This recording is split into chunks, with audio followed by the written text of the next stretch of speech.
Hey there, and welcome back to Your Channel Name. Today, we're diving into a question I've seen pop up a lot in the comments. How much does Stash charge for transfer out? Now, if you're new to Stash, it's a popular investment app that lets you invest in stocks, ETFs, and fractional shares. It's a great way to start building your wealth, even with a small amount of money. But, like any financial app, there are fees involved. And today, we're going to focus on one of the most common questions, transfer fees. Before we get into the specifics, let's talk about why transfer fees exist. Essentially, when you transfer money out of an investment app like Stash, they're incurring costs to process that transaction. These costs can include fees charged by their financial partners, as well as internal operational expenses.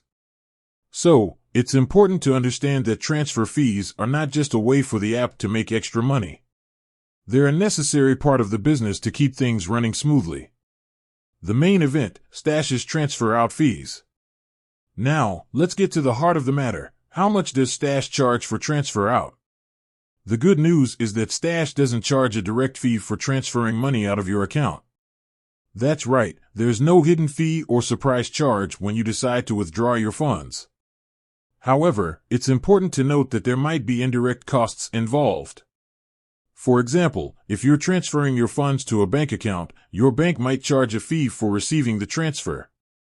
So, it's always a good idea to check with your bank's fee schedule before initiating a transfer. Additionally, if you're transferring your funds to another investment platform, that platform might have its own fees. So, it's crucial to do your research and compare fees across different platforms before making a decision. Additional considerations. While Stash doesn't charge a direct transfer out fee, it's worth mentioning a few other factors to consider. Account type. Your account type might influence the transfer process. For example, if you have a Stash Plus or Stash Growth account, there might be certain benefits or limitations related to transfers, *. Transfer methods. The method you choose to transfer your funds might also impact the process.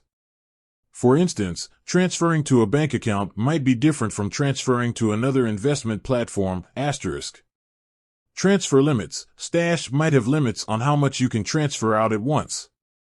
It's important to familiarize yourself with these limits to avoid any issues, *. So, to summarize, Stash doesn't charge a direct fee for transferring money out of your account. However, there might be indirect costs involved, such as fees charged by your bank or other financial institutions.